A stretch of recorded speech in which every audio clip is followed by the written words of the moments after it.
Hai Sobat L, welcome to Showlist with me, Elizabeth Setiatmaja. Nah, banyak pertanyaan-pertanyaan dari Sobat L yang bertanya mengenai pertolongan pertama kalau di kantor tuh bagaimana sih? Banyak orang yang kena mungkin serangan jantung atau bahkan stroke pada saat meeting. Nah, penasaran? Check this out.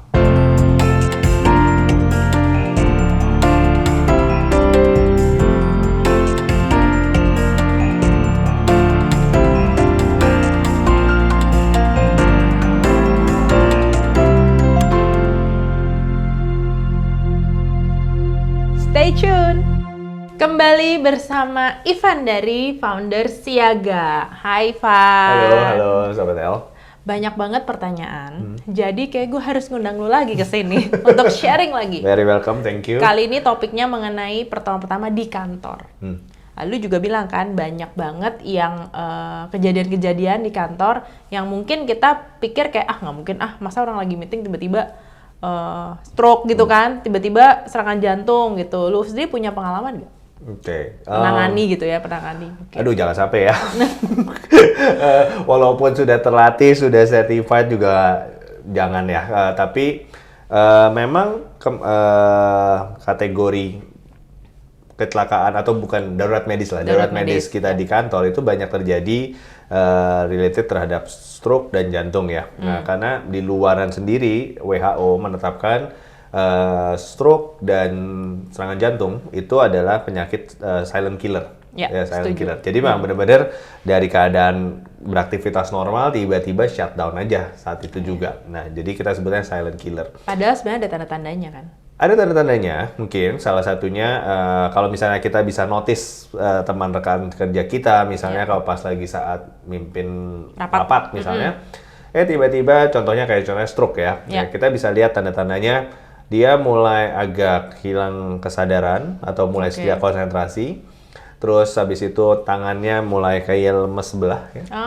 Dianya mungkin nggak sadar ya? Ya dia nggak sadar, orang lain bisa lihat kan ya, dan terus tiba-tiba misalnya mukanya kok agak miring sebelah, terus habis itu ngomongnya udah mulai pelok, mulai nggak jelas gitu. Nah itu udah tanda-tanda stroke. Nah itu pertolongan pertamanya, mitosnya adalah ditusuk-tusuk pakai jarum. Berdarah yang ada. Ya kan karena gini, kenapa sih pemikirannya kayak begitu? Mungkin ada beberapa orang waktu itu pernah saya tanya gitu ya. Kenapa sih mikirnya kayak begitu? Kan nanti darahnya keluar. Karena kesumbat Kesumbat kan, jadi tekanan darahnya turun. Waduh, nggak semudah itu Ferguson. Karena abis ditusuk bukan berarti muncrat darahnya, abis itu tekanan darahnya turun. Langsung normal gitu ya? Harus butuh berapa banyak darah untuk harus menurunkan tekanannya kan. Nah, jadi pada saat itu terjadi, segera bawa ke rumah sakit. Kalau di stroke, kita kenal namanya FAST. Tadi face-nya FAST. Fast cepat. Betul. Fast, jadi FAST, F-nya dari face, mukanya mulai miring, menyot. Arm-nya, tangannya udah arm yang tadi ini, yang sebelah. Speech-nya tadi udah mulai pelok, nggak jelas. Atau banyak udara. Bubbling ya, ngomongnya ya. Nah, T-nya adalah time. Langsung bawa ke rumah sakit. Karena itu harus segera dilakukan pemeriksaan MRI. Nah, nanti dicek di mana penyumbatannya terjadi, dan itu golden time-nya 6 jam. Biasanya. Apanya 6 jam? 6 jam golden time-nya. Oh, golden time-nya. Nah, jadi apakah itu nanti mau pakai pengobatan atau malah langsung ke dokter bedah saraf untuk dibuka? Serahkan ke dokter. Kita sebagai orang di sekitarnya, orang awam mengetahui indikasi itu langsung bisa nolong dia dengan bawa ke rumah sakit. Kadang dia nggak sadar soalnya. Dia nggak sadar. Iya kan? Bahkan mungkin ada orang tanda tangan udah mulai miring, biasanya lurus, tuh kok tiba-tiba miring. Mungkin angkanya kegedean langsung miring, kaget. Tiba-tiba miring gitu kan. Nah itu sebenarnya tanda-tanda juga loh. Nah terus jadi kalau kita sebagai orang awam melihat orang kena, bukan kena lah, mungkin kita udah mulai ada gejala-gejala, pertolongan pertama kita nggak ada bisa kasih apalah ya, paling bener langsung lu kayaknya ada yang aneh deh. Pertolongan pertama adalah kasih tahu dia. Nah nanti gitu. Pada saat pertolongan pertama mau membawa, ini kan consider sebagai emergency. Misalnya nih kantornya di daerah Sudirman, tinggalnya di daerah Bintaro sebutlah, kan jauh banget. Nah kita pergi ke rumah sakit yang terdekat dari kantor. UGD lah ya. UGD. Nah, tapi pada saat perjalanan tiba-tiba rumah sakit terdekat dari kantor tuh masih 1 kilo lagi, tapi di tengah jalan ada puskesmas dan dia tiba-tiba nggak sadar, langsung ke puskesmasnya. Jadi langsung ke fasilitas kesehatan terdekat. Biasanya sama mereka kalau gitu udah ada P3 apa ya, sih? Harus distabilin dulu. Jadi pasien itu harus distabilkan dulu, baru bisa ditransport ke fasilitas kesehatan yang dia jadi transit dulu deh. Transit dulu untuk dia stabil dulu.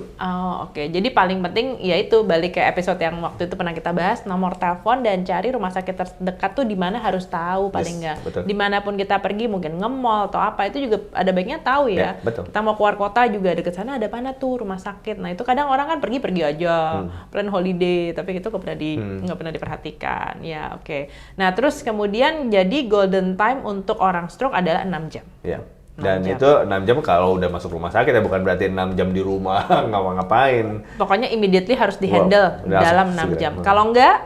Ya takutnya adalah cacat di batang otak ya, cacat otak. Istilahnya terlambat. Nah, stroke sendiri kayaknya ada beberapa macam ya? Stroke-nya sendiri sih sebetulnya ada beberapa macam. Salah satunya kita bisa bilang mungkin yang dikenal penyumbatan, terus atau yang bisa dibilang anggap aja gini, badan kita itu anggap aja kayak rumah, rumah dan pipa pembuluh darah kita adalah pipa air. Jantung adalah pompa air. Nah, otak kita itu adalah kamar mandi dan segala macamnya yang menerima si keran-kerannya itu. Nah, kalau misalnya pipanya ini pecah, yang atau kita sebut sebagai pecah batang otak kalau kita di stroke ya ketika dia pecah buff gitu, nah itu emang harus segera dia akan shutdown. Sadly ya memang survival rate-nya sangat kecil. Nah makanya harus segera dibawa ke rumah sakit.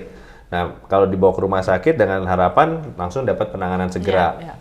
Tapi kalau misalnya dia tersumbat misalnya kalau di rumah itu tersumbatnya kotoran sampah deh sebetulnya. Nah ketika tersumbat dia airnya masih bisa mengalir, si darah masih bisa mengalir. Nah itu kita bilang mungkin kayak kesadaran udah mulai menghilang. Kalau benar-benar tersumbat, iya menurun tuh gradasi. Nah yang ditakutkan juga paling beresiko adalah ketika tersumbat tekanan darahnya terlalu tinggi nih, terus pompa, das bisa pecah. Itulah kenapa akhirnya jadi pecah. Sebenarnya mungkin kesumbat dulu. Kesumbat baru nextnya pecah. Berarti kalau dia udah sampai pecah, mungkin udah ke-ignore. Ya tanda-tandanya, kadang-kadang kan kebanyakan bapak-bapak yang ignore, gitu doang, gitu. Nah, makanya penting untuk sering-sering melakukan medical check-up, terutama bagi kita yang sudah di atas umur 40 tahun. Sayang keluarga, sayangi diri sendiri.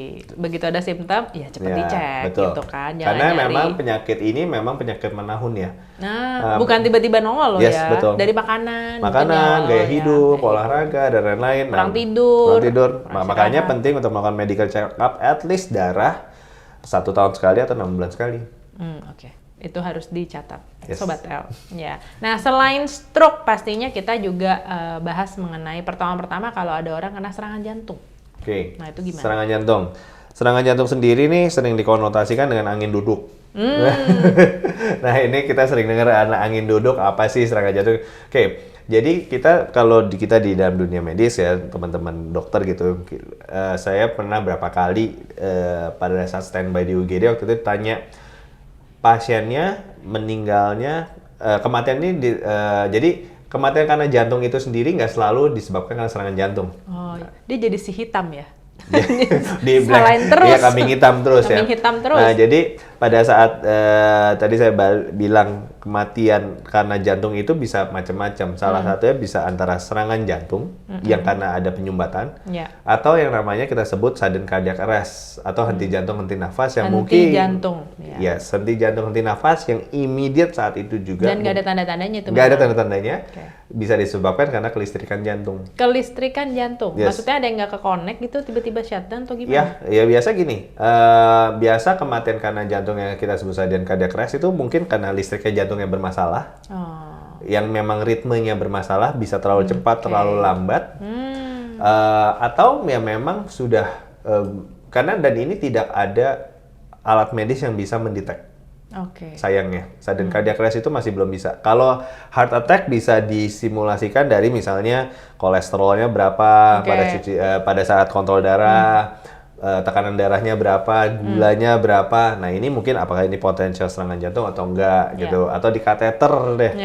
Nah kalau kita bicara sudden cardiac arrest yang henti memang jantung itu nggak ada tanda-tandanya. Mungkin bisa dilakukan setidaknya misalnya kalau mungkin Sobat L pernah dengar di medical check up dengan treadmill sambil direkam tuh ya. Nah EKG nanti kelihatan tuh. Nah apakah EKG bermasalah atau enggak? Mungkin itu bisa salah satu tanda-tanda. Yes, walaupun mungkin sehat, nggak ada apa-apa, tapi ada tanda-tanda. Yes, dan banyak kalau Sobat L nanti cek di YouTube gitu ya, cek aja sudden cardiac arrest. Henti jantung, henti nafas. Dan di luar negeri tuh banyak tuh tiba-tiba lagi main hoki atau lagi main golf, tiba-tiba pluk gitu aja. Tenis juga. Badminton. Nah itu mungkin juga bisa disebabkan karena jantung yang terlalu kerja berlebihan juga bisa. Tapi kan kita bicara kantor. Kalau kita bicara kantor lagi santai, lagi nggak kenapa-napa, tiba-tiba tek gitu. Ya itu mungkin bisa disebabkan karena serangan jantung dia nggak ngomong-ngomong, menyebabkan dia jadi henti jantung, henti nafas, atau benar-benar kaget, tek, mendadak dapat bonus. Iya, bonusnya kegedean dia jadi kaget. Bisa juga loh, ya kan? Sesuatu yang tiba-tiba kaget gitu kan. Iya, atau kebalikannya. Ya, ini mungkin meninggalnya senang. Uangnya gede, tapi nggak bisa nikmatin. Mati konyol. Oke, nah sebenarnya jadi ciri-ciri kalau orang serangan jantung tuh biasanya ada berasa nggak sih si orang itu? Yang pasti serangan jantung itu ketika ada orang terserang seperti ini, dia menjelang ya, biasanya menjelang dia keserang. Dia biasanya pertama nafasnya mulai ngah-ngah. Dan sakitnya itu tuh di daerah dada ya, dan sakit ulu hati atas dan nah ini atau orang bilang kayak GERD dong. Nah jadi memang kalau kita bicara pipa eksofagus ya, pipa jalur makan, itu kan ada dua pintu, pintu atas, pintu bawah. Nah, GERD itu tuh sering terjadi tuh di daerah sini, pintu bawah. Ya, dol katanya. Nah, dol kan. Nah, tapi itu dekat sama jantung. Makanya kalau Sobat L sering GERD, pada saat ke UGD, itu pasti dicek EKG. Karena dekat banget itu udah tetangga. Takutnya false alarm. Oh, dipikir GERD padahal jantung? Yes, betul. Atau sebaliknya. Nah, jadi ketika akhirnya dia mulai serangan tuh biasanya pertama mulai sesak nafas, terus mulai keringat dingin, terus mulai nggak konsentrasi, mulai pusing karena oksigennya tersumbat kan. Nah, terus habis itu sakitnya ke seluruh badan dan menyeluruh. Bedanya kalau GERD, gue pernah GERD soalnya. GERD tuh gitu juga, keringat dingin, terus sesak napas, perasaannya kayak mau mati, bener-bener kayak mau mati, terus kayak ada yang cekik gitu. Panas. Terus bedanya mungkin kayak satu badan tuh kayak lemes. Kalau GERD, gue berasa itu kalau di jantung itu kayak tertekan dan sakitnya tuh makin tambah sakit. Beda, ya agak beda tuh. Tambah sakit ya. Jadi ada orang bilang, aduh Van kayaknya pernah deh saya nafas, terus habis itu kayak nafas, terus sakit, terus nggak lama hilang. Nah itu bukan berarti menunjukkan sebagai serangan. Kalau GERD nggak gitu tuh soalnya. Nah kalau dia serangan jantung ya dia akan tambah sakit dan nggak hilang-hilang sakitnya. Nah itu harus segera bawa ke rumah sakit ya. Udah gitu dia jangan pakai nanya-nanya dah. Udah meeting pun tinggal. Nah nanti kalau misalnya dia ada temen meeting di kantor seperti itu, Sobat L bisa langsung tanyakan, punya obat jantungnya nggak? Nah obat jantungnya yang bisa taruh di bawah lidah gitu ya. Iya. Tapi saya mau kasih tahu buat Sobat L, kalau Sobat L nemuin orang seperti itu dan kita yang bawa nih obatnya kita nih, sebaiknya obat itu nggak diberikan ke orang lain ya. Jadi itu untuk sendiri. Itu untuk diri sendiri. Karena obat itu pun juga bisa menurunkan tensi darah. Nah takutnya orang ini serangan jantung dengan tensi darah rendah di bawah. Nah jadi dengan kita kasih obat malah tambah rendah. Jadi maksudnya konsult dokter. Iya, obatnya bisa jadi beda gitu. Jadi kalau dokter itu bilang buat Sobat L, ya jangan kayak vitamin, dioper-oper gitu kan. Ada nih obat jantung. Banyak teman-teman kita di olahraga yang bawa obat itu atau dikantongi di dompet. Paling benar bawa dua versi dong. Satu buat darah rendah, atau buat darah tinggi. Kayaknya pada tahu masuk kejadian namanya, jadi masuk kejadian pada saat kejadian kita langsung tanya, ada obat darah tingginya nggak Pak, ada obat jantungnya nggak Pak? Kalau dibilang nggak ada, ya udah pokoknya cepetan bawa rumah sakit. Ada nggak ada pun lu harus cepat sambil nunggu. Anyway sambil nunggu ya. Takutnya penyumbatan. Berarti kalau kayak gitu ada golden time. Yes. Nah memang golden time-nya sebelum dia collapse. Kalau dia collapse, golden time-nya 10 menit. 10 menit. Ya itu. 10 menit itu yang jantung ya? Yes. 10 menit itu sebelum dia collapse. 10 menit itu pada saat dia kolaps. Udah serangan tuh, masih ada 10 menit tuh. Jadi pada dia sebenarnya. saat serangan nih, terus dia masih nggak sadar, that's your golden time. Kadang-kadang masih bingung nih kenapa, pas kenapa apa itu tuh tiba-tiba dia kolaps, blek, terus jantungnya berhenti, nafasnya berhenti. Nah itu 10 menit.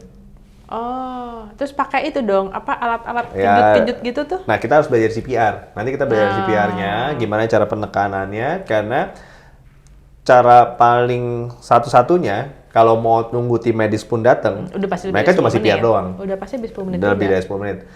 Golden time-nya hilang, 50% chance-nya pun juga udah hilang.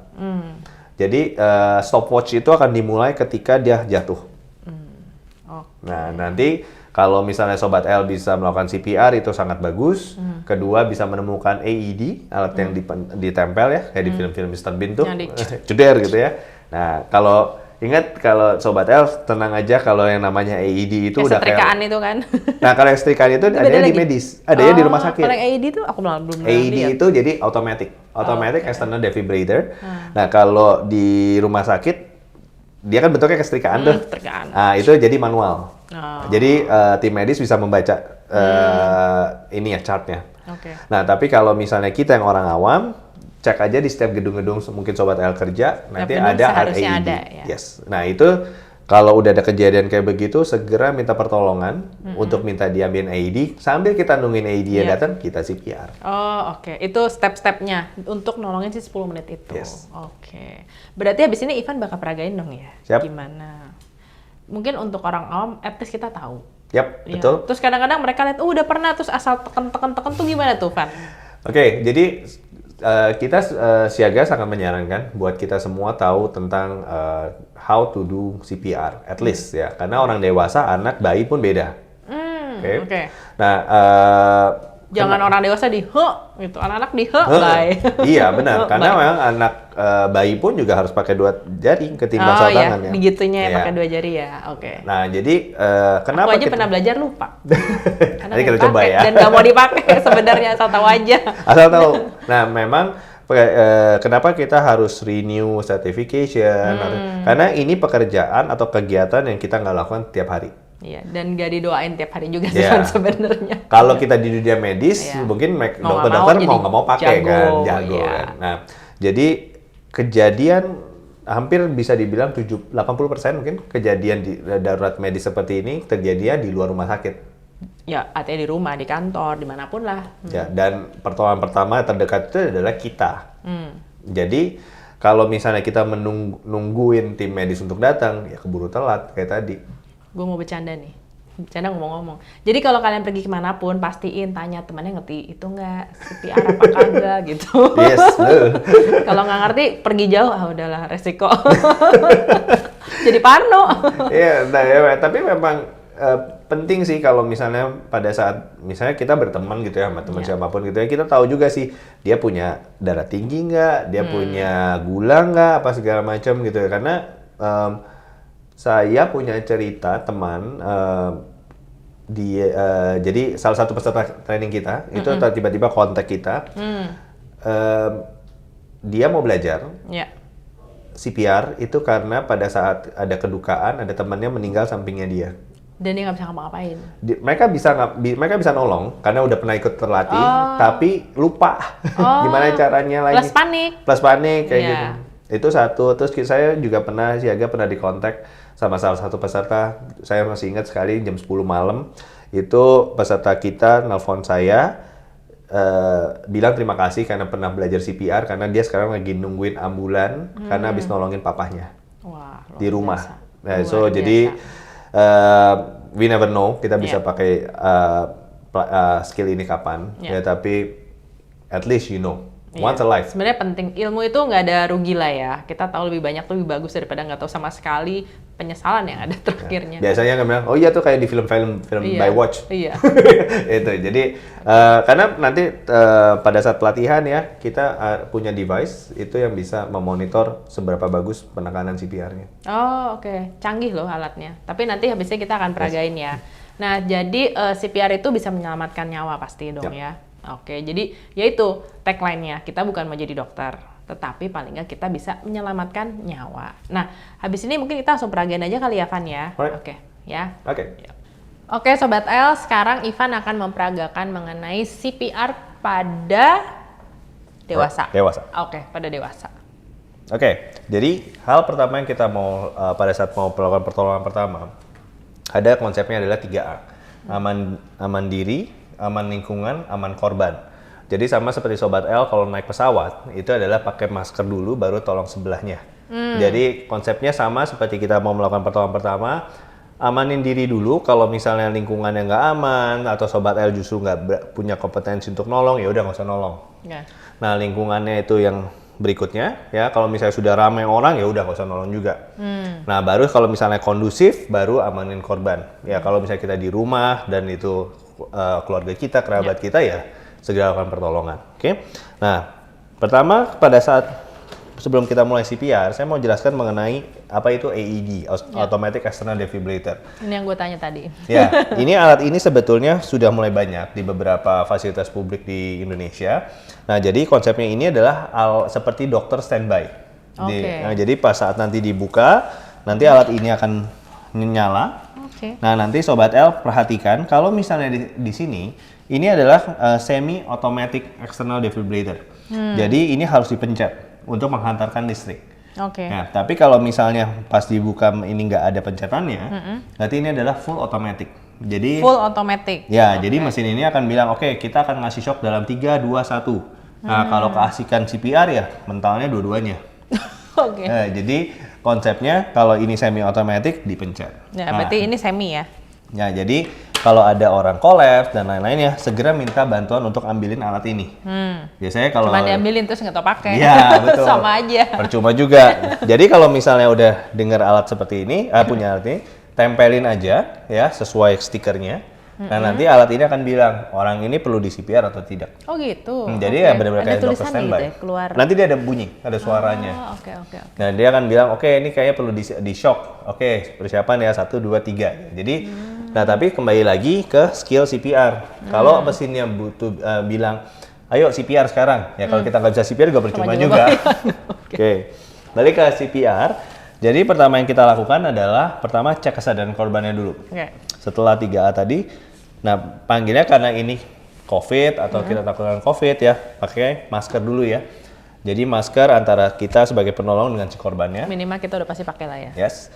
Nah setelah itu kalau kita panggil Pak ya, tepuk di daerah pundak seperti ini supaya ada getaran di daerah kuping. Pak. Nah, ketika sudah tidak ada kesadaran atau korbannya sudah nggak merespon, langsung minta bantuan. Kayak misalnya saya bilang, El panggilin ambulan, minta ambilkan AED. Nah, jadi AED itu harus segera disiapkan. Ada yang ngambil ambulan, ada juga yang ngambil AED. Ya, telepon ambulan. Nah, telepon 112 atau 109. Nah, berikutnya yang kita lakukan adalah cek pernafasan. Sambil nungguin kan nih, sambil nungguin AED datang dan lain-lainnya, kita lakukan pertolongan. Pertama adalah cek pernafasan. Kalau pernafasannya kita taruh aja tangan kita di sini. Dulu ada yang begini, ada juga yang seperti ini. Sebisa mungkin kita jauh kontak dari si korban. Karena sekarang COVID ya. COVID. Nah, yang kita lakukan adalah cek aja pergerakan nafas di dada. Kalau orang normal, pasti nafas pada saat dia nafas dadanya naik turun. Nah, kita cek aja apakah dia naik turun atau enggak, atau tiba-tiba dia nafasnya gasping kayak tuh, enggak. Tuh, ya itu bisa dilakukan CPR juga. Nah, kita asumsikan ini sudah tidak bernafas dan juga stop jantungnya juga. Oke. Jadi yang kita akan lakukan persiapan CPR. Ini kalau CPR nggak perlu buka baju ya. Jadi saya mau menunjukkan adalah titiknya. Oke. Titiknya buat laki-laki itu adalah sejajar puting susu, papila mamae ya, di daerah tulang yang celong. Sini ya. Ya, dari situ ya. Nah, kalau perempuan antara beralain dengan ketiak di tengah-tengahnya sini. Oke. Nah, jadi setelah itu persiapan CPR. Nah, pada saat persiapan CPR, kaki kita buka selebar pinggang sampai pundak. Ya, nggak usah terlalu gede banget. Ya. Terus? Begini. Pokoknya asal selebar bahu, senyamannya sih sebenarnya kan. Senyamannya aja, selebar bahu kita juga. Kita penekanannya dengan area bawah sini, ya, tangan kita. tangan yang terkuat di bawah. Misalnya kalau kita kidal berarti kiri kita di bawah.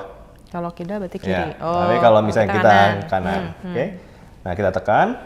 Yang di titik itu kan? Ya, titik ini. Tekan. Ini seperti ini. Kita sarankan begini, tidak begini. Takutnya kenapa kalau di film-film licin, gini soalnya. kalau licin bisa kepleset. Oh, iya betul. Oke, jadi di gitu ya, dikali gitu. Yes, betul di sini.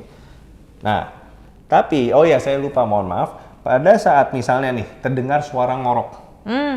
Pada saat terdengar suara ngorok, artinya apa? Ada sumbatan lidah. Lidahnya jatuh ke belakang.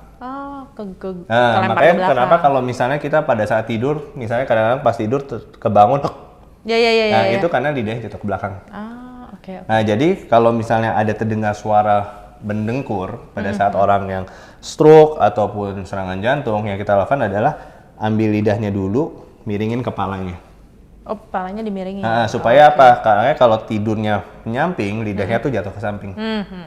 Nah, dengan kita ambil lidahnya seperti ini, miringkan ke ini, baru kita lakukan CPR. Miring sana, miring sini nggak masalah ya? Nggak masalah. Ya, kalau bisa ngadepnya ke penol. Biar kita bisa lihat reaksi. Yes. Nah, pada saat kita mau melakukan CPR, tangan kita seperti ini. Tangannya lurus, 90 derajat, mata kita ke arah korban. Oke. Nanti begini. Tuh. Bisa ditunjukin kali? Oke. Mau ditunjukin? Iya, sama ini ada lihat itunya ya. Mau artinya ditunjukin? bener ya, makannya bener. Ini karena boneka Praga, jadi ada istilahnya alat untuk ngecek udah bener apa belum gitu ya. Nah, mungkin kalau nanti pada kenyataan live sih nggak ada begini ya Sobat El ya. Mungkin El mau tunjukin kayak begini ya. Saya riset ya, jadi ya. Oke. Pada saat kita makan ini. Nah, artinya ini udah bener. Nah, ini kita melakukan kedalamannya 5 sampai 6 cm. 5 sampai 6 cm. Dengan kecepatan 100 sampai 120 beat per menit. Oke. Di sini ya, karena tengah ya. Itu udah kecepatannya ya kurang lebih 115. Dan berapa kali ininya melakukan seperti itu? Sampai kapan? Sampai sadar. Sampai sadar. Atau sampai capek. Oke, jadi CPR di stop ketika korbannya sadar. Kita tim medis datang. Atau kita kelelahan. Jadi penolong itu kalau udah capek ya udah stop. Jangan jadi kita yang ditolong nanti. Iya, nanti takutnya kita yang ditolong. Karena udah capek, karena ngelakuin CPR itu juga lumayan. Apalagi kalau orangnya gemuk. Nah, tenaga yang kita keluarkan akan lebih banyak lagi. Banyak. Nah, jadi tadi kita melakukan seperti ini ya. Jadi dengan konsep supaya orangnya sadar dan juga akhirnya sadar ya. Nah, jadi pertama kenapa sih harus melakukan CPR? Ya. Nah, pada saat melakukan CPR, yang kita lakukan adalah kita tuh memompa darah secara manual ke otak. Karena kan jantungnya tidak bisa bekerja kan. Jadi mau nggak mau kita karena berhenti kan. Berhenti. Ya, Karena yang kita lakukan adalah penyelamatan otaknya dulu. Nah, jadi itu penting banget memang. Nah, karena kan otaknya butuh oksigen yang dialirkan darah. Ya. Nah, darahnya kita pompa manual dengan harapan otaknya bereaksi. Otaknya bereaksi, akhirnya orangnya sadar jadi bangun. Nah, itu sih. Nah, poinnya itu poinnya. Betul.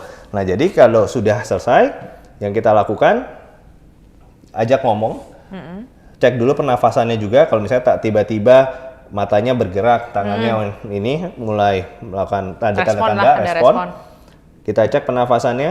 Kalau sudah oke, kita lakukan posisi miring ke kita, posisi miring mantap. Badannya dimiringin. Yes, jadi tangan yang terdekat dengan penolong dinaikin ke atas. Tangan terjauh ditaruh di kuping seperti ini. Yang sebelah kirinya, kaki yang terjauh dibuat segitiga. Supaya segitiga itu maksudnya gini ya? Iya, gini ya, jadi kayak miring gitu. Iya. Jadi kita bisa rotasiin seperti ini. Nah, ini. Jadi yang tumpuannya adalah tangannya satu lagi. Betul. Supaya apa? Kalau dia mau muntah atau misalnya, dan ini kita harus ajak komunikasi terus ya. Karena kalau serangan jantung bisa aja terjadi lagi. Ini hanya dilakukan dimiringin kalau dia udah mulai reaksi. Iya, betul. Nah, kalau misalnya dia tiba-tiba serangan lagi, ulang lagi dari awal. Oke. Nah, ini untuk dewasa. Nah, bagaimana kalau misalnya kita bicara anak? Anak, ya. Balita. Ya, pokoknya di bawah 12 tahun deh ya. Ya, anak-anak. dikatakan anak adalah sebelum masa remajanya. Kita sini dulu. Ini oleh-oleh. Saya pindahin dulu. Kalau anak-anak, yang kita lakukan adalah Kalau anaknya udah sebesar ini, kalau umur berapa kira-kira? Ya, ini gue umur 10 mungkin. Nah, pada saat umur 10, anak sebesar ini, yang kita lakukan adalah pakai satu tangan aja. Bukan dua tangan. Double gitu. Takutnya terlalu pressure-nya terlalu dalam. Tapi kalau misalnya anaknya gemuk gitu ya, dan kayaknya perlu dua tangan ya silakan aja. Tapi mind the pressure. Nah, yang kita lakukan adalah sama kayak tadi, tepuk, cek kesadaran, minta pertolongan, terus habis itu cek sumbatan jika ada dia mendengkur gitu ya. Nah, pada saat misalnya kita penolongnya sendiri ya, kayak tadi penolongnya sendiri. Kalau misalnya anak kita penolong sendiri, ini kita naikin ke atas. Kalau anak di atas. Jadi kita tahan. Oke. Kita tahan ya. Kalau tadi karena kan satu ke sini, satu lagi tangannya bisa di situ. Nah, ini begini, kita tekan tuh. 3, 4, 5, 6, 7, 8, 9, 10. Nah, mungkin teman Sobat L ngelihat kok nggak ngasih nafas buatan kayak di film-film gitu ya. Kapan nafas buatannya nih? Itu doang yang ditungguin. Nah, jadi 2015 American Heart Association itu memang sudah tidak menyarankan untuk pemberian nafas buatan buat orang yang tidak dikenal. Kalau misalnya juga nggak ada mouth barrier. Nah, jadi kalau misalnya nggak ada itu, kita takutnya adalah penularan penyakit. Jangan mau nolongin orang tiba-tiba COVID lagi. Nah, jadi konsepnya adalah kalau kita nggak kenal orangnya, cukup lakukan hands only CPR. Nah, pertanyaan kedua, kalau tiba-tiba kayak segini, patah. Nah, ouch. Ups, maaf ya, berarti kedalaman. Nah, berarti kalau misalnya sampai patah, artinya kita terlalu dalam. Nah, yang kita lakukan lanjutin atau stop. Yang kita lakukan adalah lanjutkan. Make sure korbannya sampai sadar dulu, karena kalau sudah sadar, dia hidup, ya nanti tulangnya paling nyambung lagi. Tinggal ada dua pilihan, apa yang mau ditolong, ya kan? Tulangnya atau nyawanya. Ya betul. Gitu kan teorinya. Nah, jadi setelah dilakukan seperti ini, balik sama lagi kondisinya, angkat tangannya ya, nanti kita rotasi seperti ini lagi. Ngeliatnya gampang ya Sobat El? Tapi ya kembali lagi kalau udah ada panik ya, udah ada adrenalin rush ya. Mana yang itu? Udah panik. Lalu gimana kalau baby? Nah, ini beda nih kayaknya sama baby. Tadi anak nih gitu ya. Ya, jadi kalau infant, kalau bayi ya, salah satu pertama pada saat misalnya bayi nggak sadar atau misalnya kita mau ngecek, kan ada orang ngecek nadi. Ini adalah nadi karotis yang berdenyut terakhir pada saat serangan jantung. Jadi ini karena nadi yang paling dekat dengan jantung. Jadi nadi kita tuh ada 7, salah satunya di pelipis, di sini, tangan ada di selangkangan, sama di belakang dengkul sama sini. Nah, kalau bayi, kalau kita mau ngecek peredaran darahnya berdenyut atau enggak bukan di leher, bukan di tangan, tapi di selangkangan. Oh gitu. Karena ini tertutup lemak biasanya. Nah, kalau anak-anaknya terlalu cabi, ya itu kalau terlalu cabi-cabi ntar susah tuh ininya. Nah, jadi di selangkangan. Nah, misalnya nih ada baby tiba-tiba nggak sadar dan tiba-tiba henti jantung, henti nafas. Jadi yang bisa dilakukan adalah cek nadi atau di sini. Oh, situ juga bisa ya? Di kelitik gini. Kalau dia sadar dia pasti gerak. Respon. Betul. Nah, kalau misalnya sudah kayak tadi nggak ada henti jantung, henti nafas, terus habis itu nggak ada sumbatan, kita mau melakukan CPR. Nah, baby ingat harus diganjel belakangnya, harus diganjel di daerah punggungnya sini, supaya intinya biar dengak gitu ya? Iya, karena baby biasanya kepalanya besar di belakang. Makanya kenapa kalau bayi jatuhnya kepala duluan. Nah, jadi kepalanya itu harus kita gini, karena kalau kita lakukan di atas meja, ini nanti gini, menutup. Jadi nggak ngaruh. Jadi nggak ngaruh. Ya, oke. Jadi diselip begini. gitu. Ganjel. Nah, pada saat melakukan buat CPR ini ya, adalah dengan 2 jari.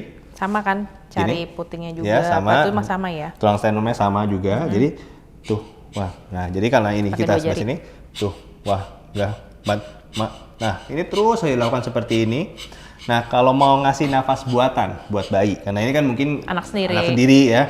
Nafas buatannya sebenarnya bagus nggak sih? Bagus aja. Cuma kadang kenapa sih nggak dikasih? Takutnya adalah membuang waktu. Nafas buatan ini kan bingung kan ya. Nah, kalau misalnya mau ngasih nafas buatan buat baby, kita kasih nafas buatannya hanya sebatas size pipi kita aja. Jadi Nah, nanti kita lihat ya, daerah sininya akan mengembang.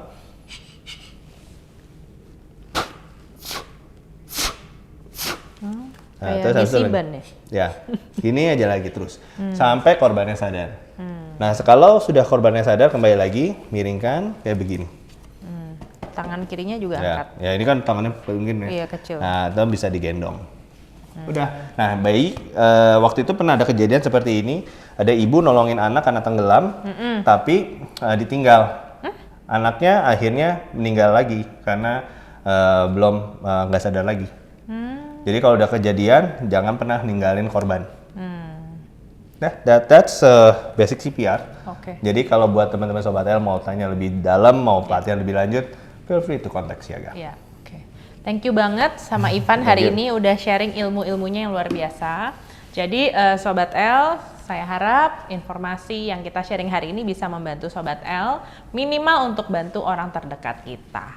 Oke, sekian Showlist di episode minggu ini. Sampai jumpa di episode minggu depan. Bye-bye.